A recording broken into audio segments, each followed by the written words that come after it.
I was crouched near the base of the staircase, replacing a faulty dimmer panel in the front hallway of my own villa, when a voice behind me said, "Staff shouldn't linger in the main house." I stood up slowly, hands dusty, wiping them on my jeans. There she was, Blair, my nephew's wife, holding a glass of rosé, wearing 3-inch heels on marble, her expression locked somewhere between disdain and boredom. "But before we continue, I want you to tell something that you needed the most, a compliment that you're a beautiful person and you are enough. Subscribe us to make your life better." She blinked at me like I was invisible. "The maintenance crew should stay in the back wing. We have guests arriving." I looked at her calmly. "This is my property." She scoffed, barely missing a beat. "Oh please, you own this place." Her tone had the syrupy sweetness of someone who didn't think I was worth taking seriously. I didn't argue, I didn't explain. I just nodded once, set down my screwdriver, and walked toward the den where the surveillance controls were. She didn't realize what I'd just done. But in 10 minutes, every guest she invited to her little weekend retreat would be gone. "But let me take you back. My name is Mark Sullivan. I'm 64, retired, no wife, no kids of my own. My older brother passed away 4 years ago and I took on the father role for his son, Richie. I helped pay for his college, got him his first car, even helped him with the down payment on his apartment. And this villa, bought it in the Hamptons for my own peace and quiet, but I let them use it whenever they asked. It was supposed to be a shared space. Family, respect, trust, that's what I thought. But people change when they get comfortable." Richie married Blair 3 years ago. At first she was sweet, polite, thankful even, but slowly she started talking about revamping the place, modernizing the layout, opening it up for events. I should have seen it then. She never saw me as family. I was just the old guy who owned beachfront real estate she couldn't afford. They started hosting friends at the villa more often, not inviting, informing. "Hey, Uncle Mark, we're doing a small get-together next weekend. Hope that's cool." Then it became a wedding shower, then a pop-up brand party. By the time I realized it, they were treating my property like their own private club. Last weekend was the final straw. I received an email, yes, an actual email from Blair, not even Richie. She said they were hosting a content creator retreat and wanted me to stay at a hotel for a few days to avoid disrupting the vibe. That was my invitation, to leave my own house. I didn't respond. I just showed up the day before the event.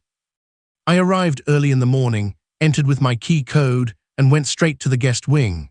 No one noticed me. I wore jeans, a flannel, and a tool belt, just like any repair guy. I watched them walk past me like I was invisible. Blair was giving a tour to 2 influencers, showing off the kitchen as if she owned it. "We are thinking of gutting this whole wall next year," she said, waving her hand toward the custom cabinets I designed myself.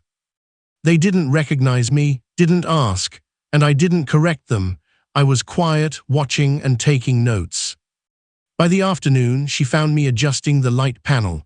That's when she made her little comment, "Staff shouldn't linger here," like I was some hired help overstaying my welcome.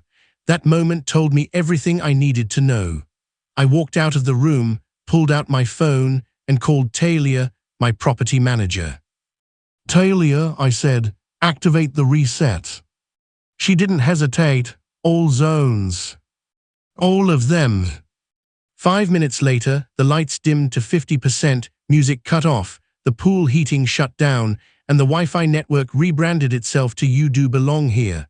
Blair thought it was a glitch. She called Richie over, who banged a few buttons on the smart home hub with no results. Guests started asking questions. "Why can't I post stories? Is the Wi-Fi down? The hot tub's cold." I stayed in the corner of the room, silent, sipping water from a thermos. I watched Blair start to spiral.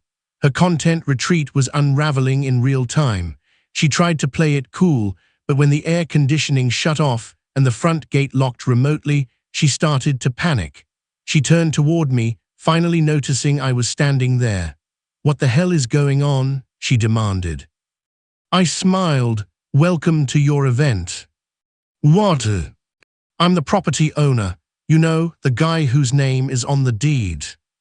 Her eyes narrowed. You're lying. I pulled out my ID, walked over to the control panel, entered the override code, and just like that, the lights came back on. The Wi-Fi returned. Everything restarted. Blair stood frozen. I let you and Richie use this house out of goodwill, I said, voice steady. Not so you could rent it out to strangers, treat me like a handyman, and disrespect the home I built. She blinked, no comeback. And then, just as planned, the real blow landed. Because what Blair didn't know was that the entire party, the guests, the chef, the influencer photographer, had already been notified that the event was cancelled. Every service I personally hired under my name had been refunded and dismissed.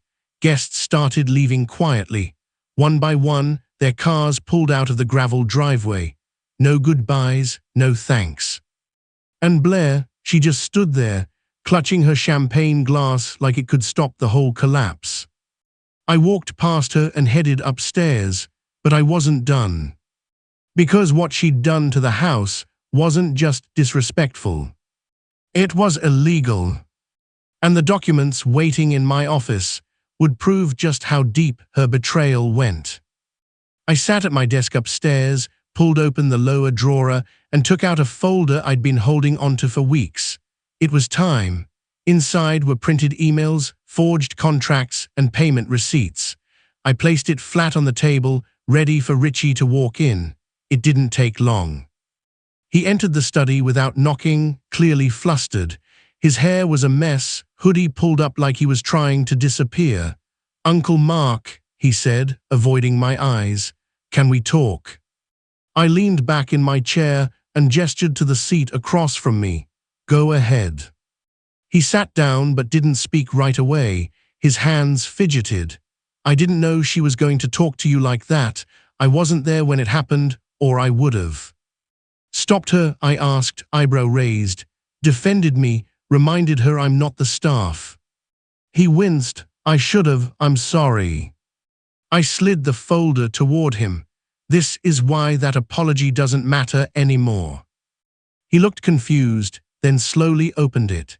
His eyes scanned the first page, a fake lease agreement showing Blair as the authorized renter of my home, signed under a phony LLC name. The next few pages were receipts, one for a luxury weekend retreat package worth $18,000, another for private chef services, paid through a business card registered to Blair's company. "This can't be real," he said quietly.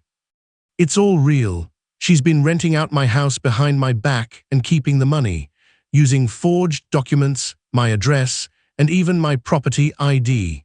If I hadn't caught it in time, she might have sold access to the main house on Airbnb." Richie went pale. "She told me she had a brand deal," he muttered. "Said it was just for content, that the guests were comped." They were. I pointed to the names of the influencers listed in the booking contract. One of them had posted an entire video tour online last month, showing off Blair's beachfront estate. I'd seen it, so had my lawyer. "This is fraud," I said flatly. "Blair committed real estate fraud using your name, my house, and forged documents. If I report this, it won't just ruin her reputation. It could ruin yours too." He looked stunned. "Why didn't you tell me sooner?" "I wanted to see how far you'd let it go. You've watched her disrespect me for months. You acted like this place was yours, like I was just the guy who unlocked the doors. She said you didn't care, that you never used the place anyway." I nodded. "I stopped using it because I didn't feel welcome in my own home, and now I see why." He looked up at me, voice shaking. "What are you going to do?" I stared at him for a long moment. "That depends. Are you going to keep protecting her, or are you ready to be a man and admit she crossed the line?" He didn't answer. I leaned forward. "If you want to make this right, you'll help me get her out of this house by the end of the day. Quietly. No screaming, no drama, just gone. I've already revoked her access. If she stays, I call the police." He swallowed hard. You're serious? I've never been more serious. Downstairs, I heard Blair yelling at one of the assistants, something about people ghosting the event and brand deals falling through. I smiled to myself. That panic, that loss of control, it was just the beginning.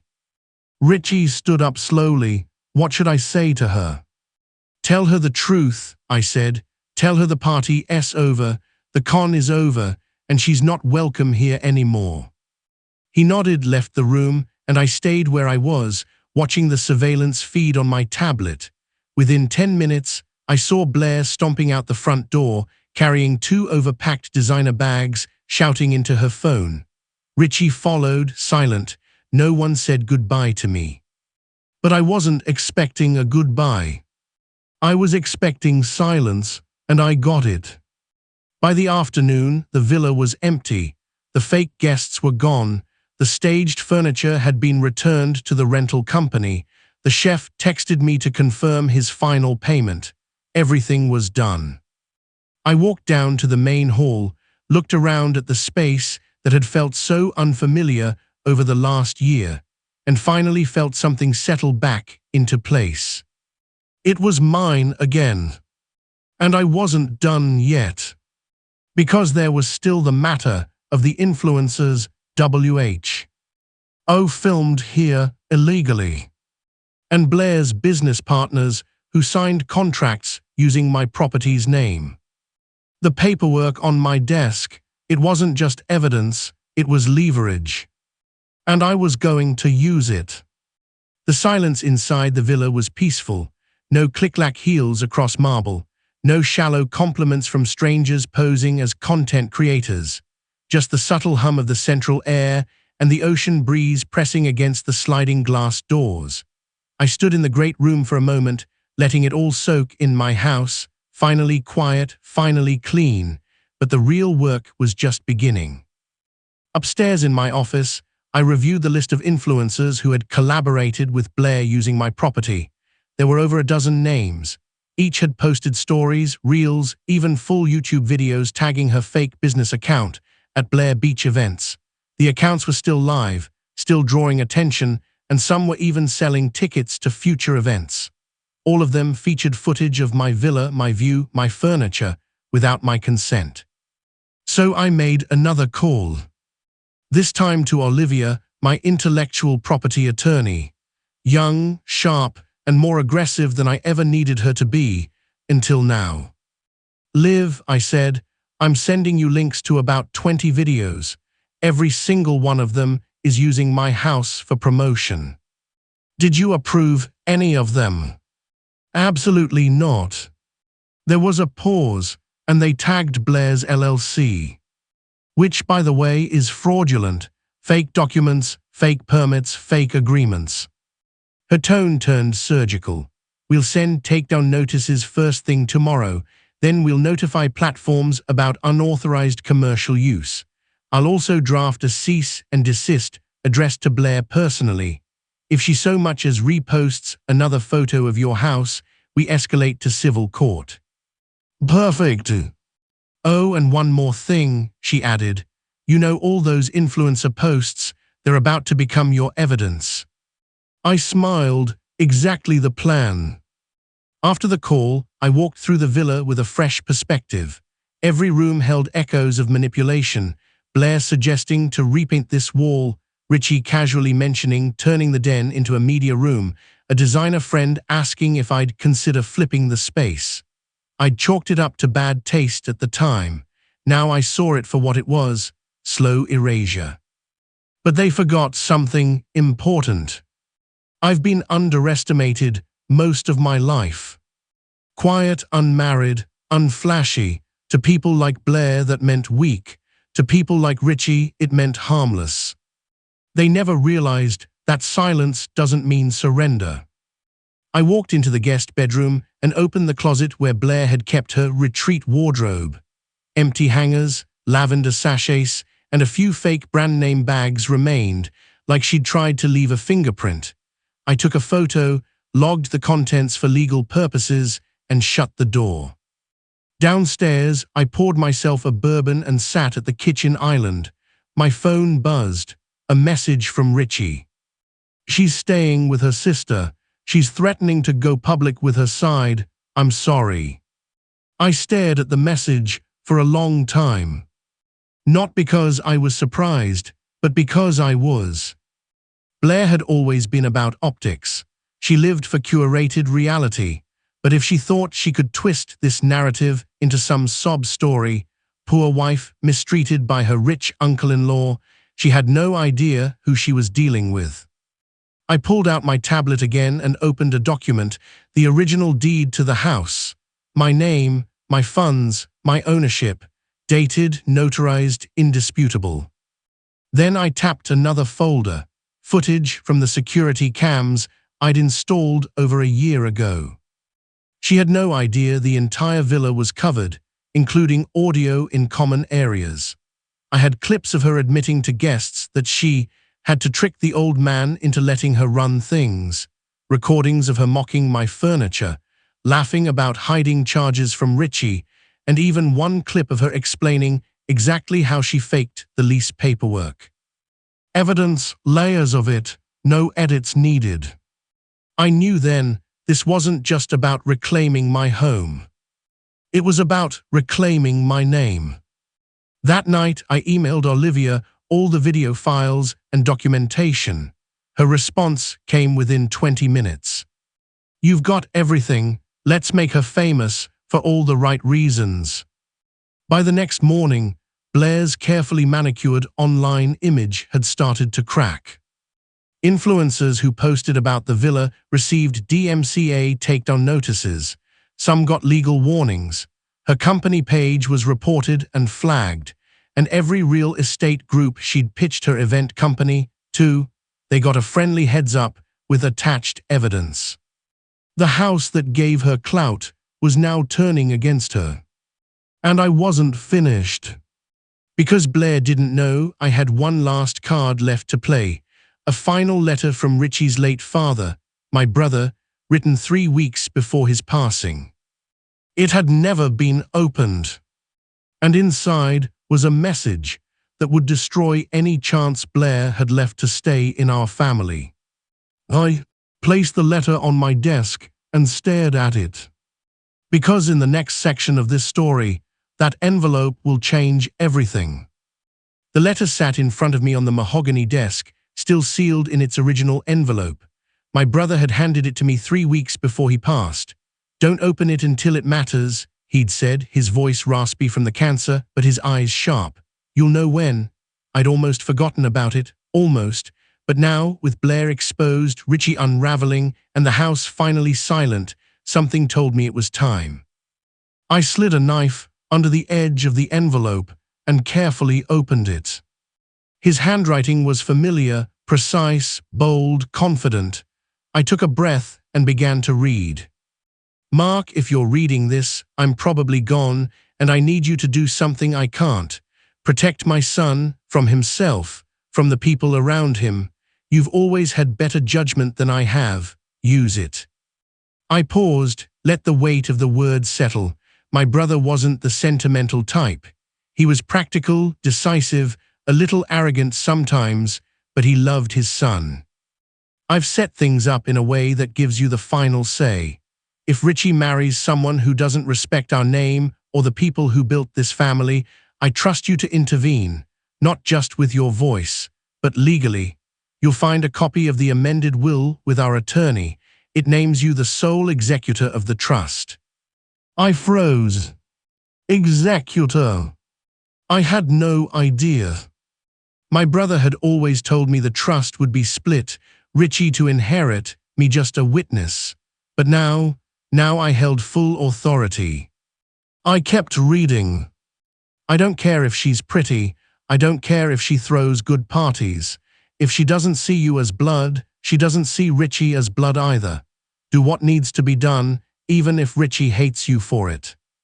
By the time I finished the letter, my hands were steady, calmer than they'd been in weeks. This wasn't just about the house anymore. It was about the name on the deed, the legacy behind it, the trust my brother had placed in me to protect it. I stood and walked over to the bookshelf where I kept the file boxes, pulled the one marked Legal Sullivan Trust, opened it, and there it was, the updated will, signed, notarized, and fully binding. I was the executor. I had full power to remove Blair from any inheritance path, and now that I had concrete proof of her fraud, her deception, her complete disrespect, there wasn't a lawyer alive who could argue against what I was about to do. I called Olivia, told her what I found. She didn't even hesitate. We'll file a restriction against Blair's financial claim by Monday morning. Her name will be blacklisted from any Sullivan holdings, business, real estate, or otherwise. Good, I said, and Richie? That depends on how he responds when you tell him. I nodded. He's got one chance left. That evening, I invited Richie back to the villa. He showed up looking like someone who'd aged 10 years in a day. I could tell he hadn't spoken to Blair, or maybe he had, and what she said shook him to his core. He sat across from me again, at the same kitchen island where this all started. You said you wanted to talk, he asked. I handed him the letter. He read it slowly, word by word. His lips tightened as he reached the middle. When he finished, he looked up at me. You knew about this? I shook my head. Not until this morning, but now that I do, I'm acting on it. You're cutting her out, he said, not a question. I'm protecting what your father built. He trusted me to make that call. Richie slumped forward, elbows on the counter, head in his hands. You think I didn't see it? How she started changing things, making decisions for both of us, using your house like her personal showroom. I didn't want to believe it. You didn't want to confront it. He nodded. I get it, I said, but now you have a choice. What choice? You can keep defending her, keep pretending none of this happened, or you can walk away and rebuild something that actually honors your dad's name. He looked at me for a long time, and if I do, then we put this behind us. I give you space, support, everything your father would have wanted. He didn't answer right away, but when he finally did, he stood up, walked over and hugged me. I'm sorry, he said, for everything. I didn't say anything. Because forgiveness isn't words, it's action. The next morning, Blair received a formal notice from Olivia's office. She was officially removed from all future claims to the Sullivan estate. Her business account was flagged for investigation. The influencers who had worked with her began receiving refund requests. Some of them even posted online that they'd been scammed. Her name started to rot in real time. And me. I finally sat on the porch with a glass of whiskey, watching the waves, knowing that the house was quiet again, not just in sound, but in spirit. But even then, I knew we weren't quite done. Cause Blair wasn't going to go down quietly. And her next move was going to cross a line no one saw coming. I knew Blair wouldn't disappear without making noise. She built her entire identity on perception, wealth, status, curated confidence. Losing the house, the party, the influencers, that wasn't just inconvenient for her, it was humiliation, and people like Blair don't handle humiliation quietly. Her next move came exactly 48 hours after she got the legal notice. I was in the villa's sunroom reading when Olivia texted me 3 words. She went public. I opened my phone. There it was. A 3-minute video on her Instagram story posted to her 89,000 followers titled, The Truth About the Beach House. The video showed Blair sitting in her sister's living room, no makeup, voice trembling, fake trembling. She claimed I was abusive, that I'd stolen her dream home, that I was threatened by her success and had used old money power to silence her. She called me manipulative, said I'd brainwashed Richie. And of course, she never mentioned the fraudulent contracts, the fake business, the influencers she scammed, not once. But what made me laugh out loud was when she said, "I gave that house its soul, I made it beautiful, and he just wants to erase me." Erase her.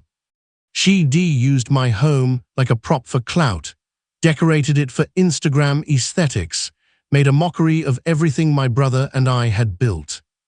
The video caught fire within hours. Her fans flooded the comment section with sympathy and outrage. Hashtags started circulating, #justice for Blair, family tyrant, misogyny in real estate. She played the victim card perfectly. But what she didn't expect, I wasn't going to play defense. I was going to end the game entirely. I called Olivia, "Is it time?" She didn't hesitate, "It's time." That afternoon, we launched a response. No rants, no videos, just facts, quiet and clinical. Richie posted first. A brief statement explaining that the house had always belonged to me, that Blair had forged documents to rent it without permission, and that he supported the legal steps being taken. No drama, just the truth. Then Olivia issued a press release, simple, respectful, but airtight. It included screenshots of the lease Blair forged, invoices to her fake LLC, and redacted financial records showing she profited off the illegal rentals. By sunset, 3 major event planning forums had taken down her business profile. 2 influencers removed their videos. And then the real blow came. One of her former collaborators released her own story, how Blair charged her $3,000 to attend a weekend at her private estate, only to later find out it wasn't even hers. That post went viral. Suddenly, Blair's video didn't look like a cry for help. It looked like deflection, damage control, a lie. Her follower count started dropping. The hashtags flipped. #Blair exposed started trending in niche circles. A gossip blog picked it up, then another. By the end of the week, her sponsorships disappeared. The fake brand persona, gone. The clout she tried to buy using my home, vanished. And still, she didn't stop. She showed up at the villa. Uninvited. I was in the kitchen when the alert pinged on the security app. Front gate opened. Unauthorized code used. I pulled up the feed and saw her, alone, heels in hand, walking barefoot up the gravel path like she was walking toward redemption. I didn't open the door. I didn't even flinch. She rang the bell once, then again. I watched from the upstairs window as she stood there, pretending to cry, wiping at her cheeks even though there were no tears. She looked around like she expected someone to stop her, like this was all just a misunderstanding and I'd suddenly see the light. But I didn't.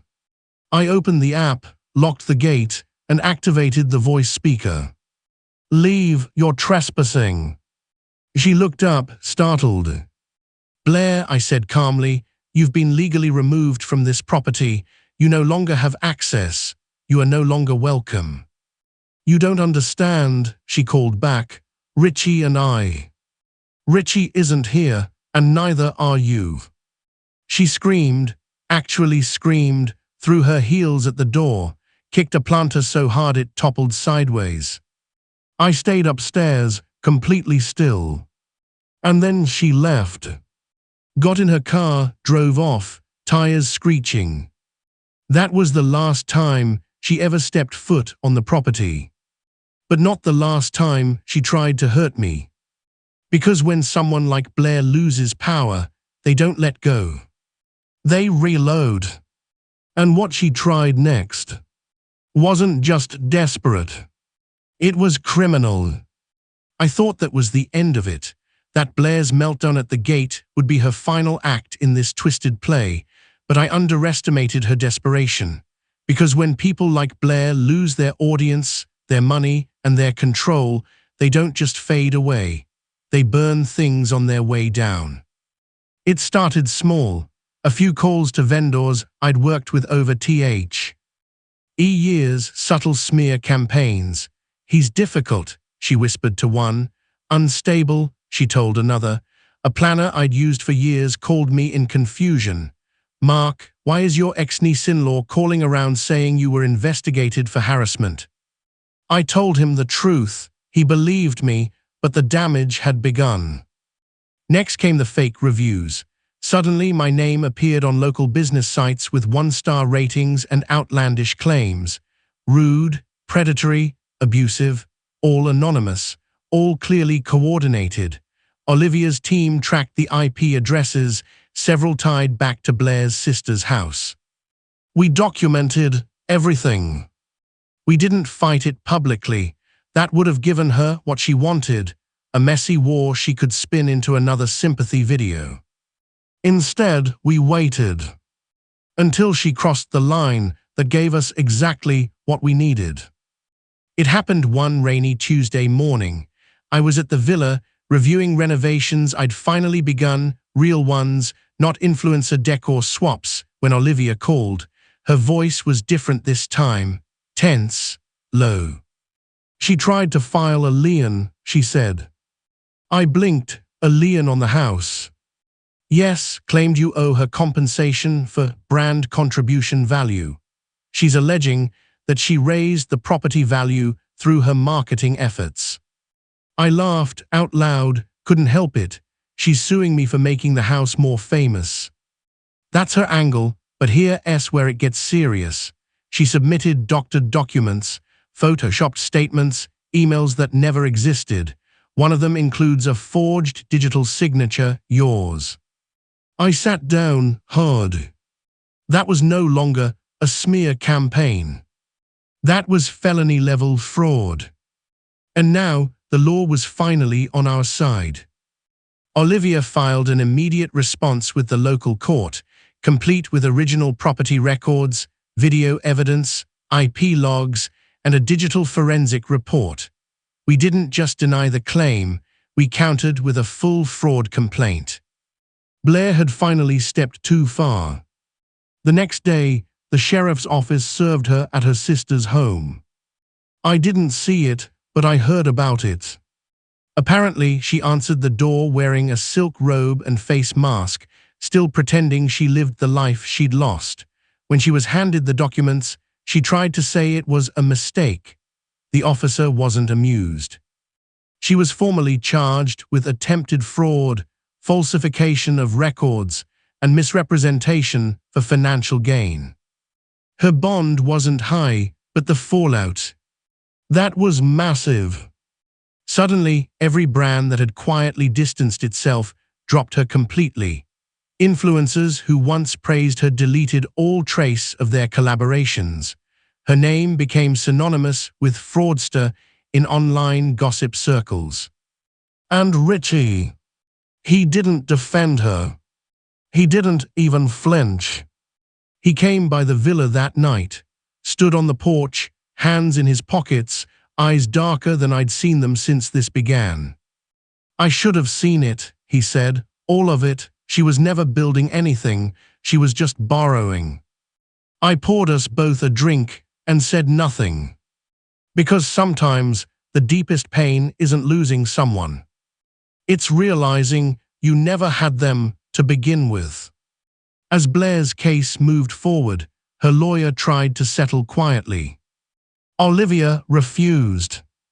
We don't want silence, she told them. We want clarity, legal clarity, public clarity, and permanent boundaries.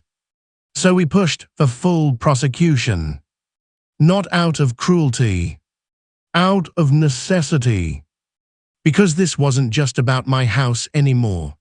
It was about sending a message to her, to people like her, to anyone who thought they could rewrite someone else's story for their own spotlight. And quietly, Richie made the final decision. He filed for divorce. No press release. No statement. Just a clean, final severance. Blair tried one last trick, called me at 3 a.m. from a blocked number, left a voicemail that started like an apology and ended like a threat. I made you relevant, she whispered. Without me, no one would care about your old stone house or your dusty family name. I deleted it. Didn't even save the file. Because by now, Blair wasn't a storm anymore. She was just noise.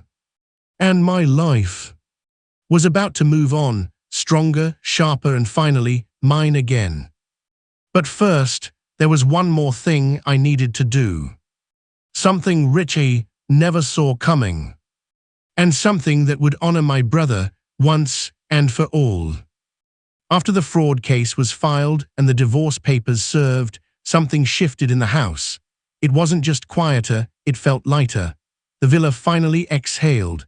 There were no ghosts left, no pretenders, no strangers walking through its halls trying to spin it into something it was.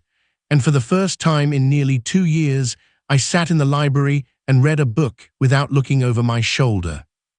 Richie came by more often, at first awkward, then gradually more natural.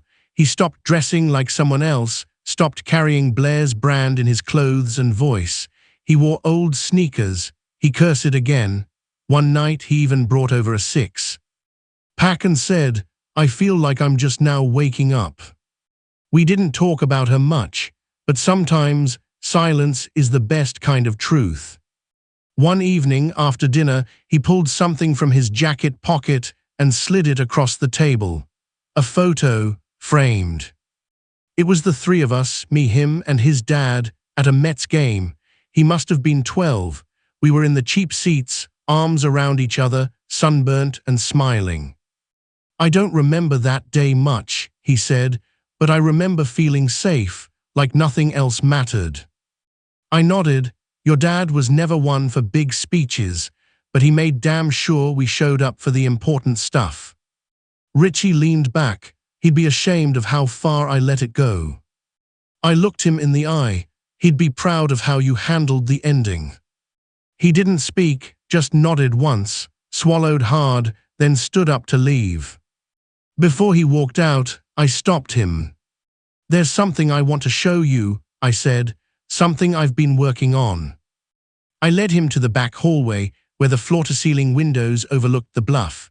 The room had been under renovation for months, a private gallery space, but now it was done. The walls were lined with photographs, old and new, family, friends, history. At the center was a plaque with my brother's name. Below it, the Sullivan Legacy Room. Richie walked slowly through it, his eyes scanning everything. Childhood birthdays, graduation, their first boat, his dad's Navy uniform, even a picture of him and Blair from better days, small, tucked into a side frame, not erased, just placed in the proper context. He stopped at the far wall and stared at the final frame.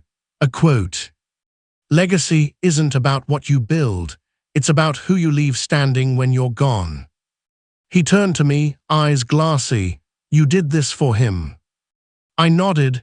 "And for you, so that when all the noise fades, this is what remains." He was quiet for a long time. And then he said, "I want to help take care of the place, not just live in it, actually protect it." That was all I needed to hear. In that moment, I knew Blair had lost more than money or followers. She lost her audience. She lost her story.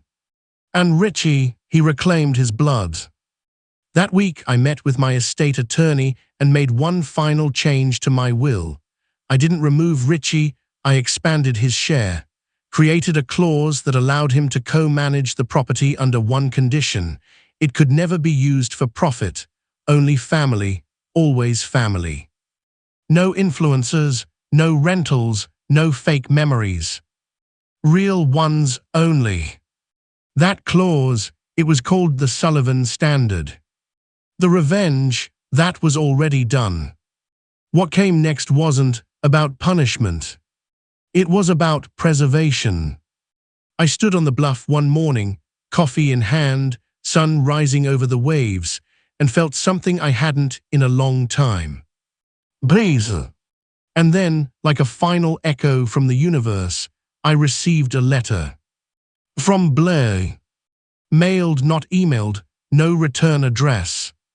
Just my name. Inside was one sentence. You won the house, but I'll win the narrative. I laughed. Because it was never about winning. It was about reclaiming what was already mine. And soon, the world would know it too. Because I had one last story to share. And this time, I'd be the one telling it. 3 weeks later, I sat across from a woman named Elise in a podcast studio in downtown LA. She was one of those new school interviewers, calm, razor-sharp, and brilliant at extracting truth. Her series was called Inheritance, Stories Families Don't Tell. I wasn't here to bash Blair. That chapter was done. I was here to protect something bigger, my brother's name, my nephew's future, and the house that held our history. The episode was titled, When the House Isn't Just a House. Elise opened with a question that surprised me.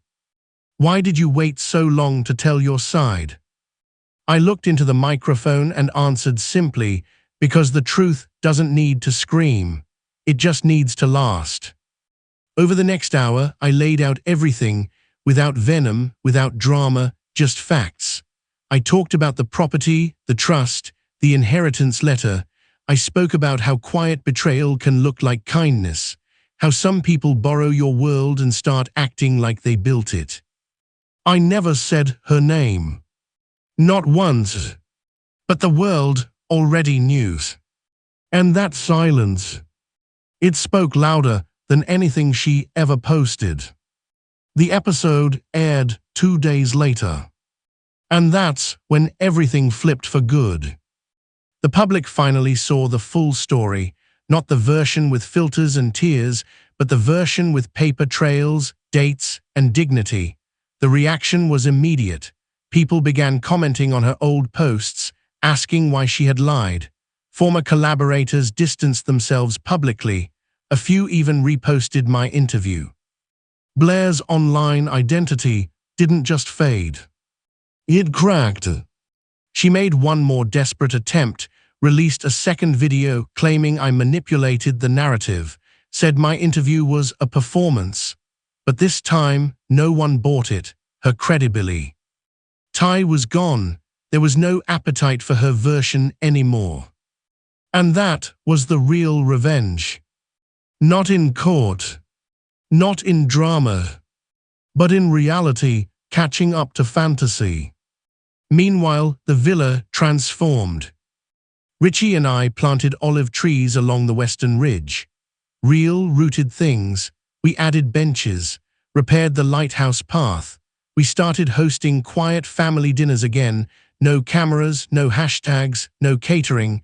Just real people, real stories, and real laughter echoing across the bluff. One night, Richie handed me a small box. Inside was a simple brass key.